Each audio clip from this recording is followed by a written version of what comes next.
Welcome back. Today, we need to talk about the single biggest reason people fail with the Yahoo dating format. And I am not talking about the words. I am not talking about the script. I am talking about something that happens before you even type a single character. I am talking about your mindset. Now, I know that word gets thrown around a lot. Mindset.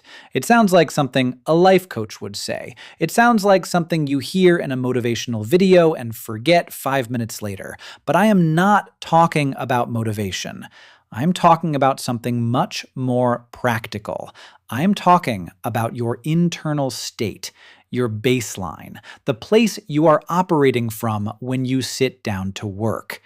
And here's the thing.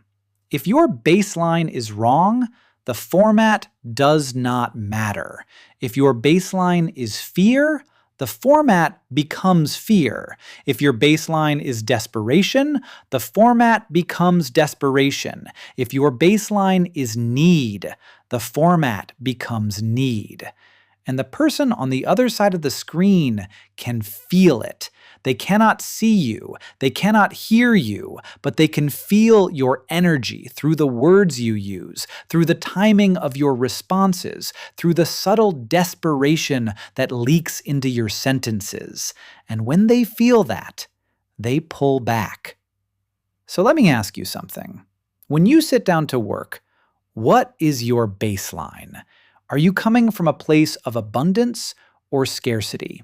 Are you coming from a place of confidence or fear?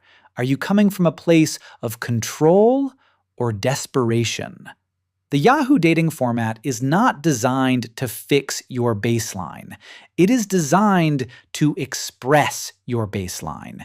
If you are calm, the format becomes calm. If you are grounded, the format becomes grounded. If you are in control, the format becomes control. But if you are desperate, the format becomes desperate.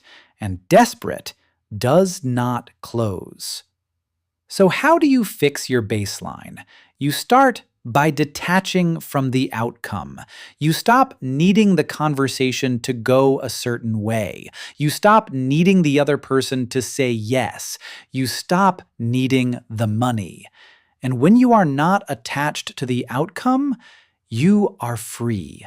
You are calm. You are grounded. You are in control. And when you are in control, the other person feels it. They feel your stability. They feel your confidence. They feel your authority. And they start to follow, not because you convinced them, but because they feel safe. Because that is what people are really looking for. They are not looking for the perfect script. They are not looking for the perfect words. They are looking for someone who is calm, someone who is grounded, someone who is in control, someone who makes them feel safe. And when you provide that, the format works. Not because the format is magic, but because you are. So let me ask you one more time. When you sit down to work, what is your baseline? If it is not calm, if it is not grounded, if it is not control, you have work to do before you even send your first message. If you want to see how I get into the right baseline before every conversation, how I anchor myself, how I shift from fear to calm, from desperation to control, send a WhatsApp message to the number I have pinned in the description. Day 13 is wrapped. Get to work.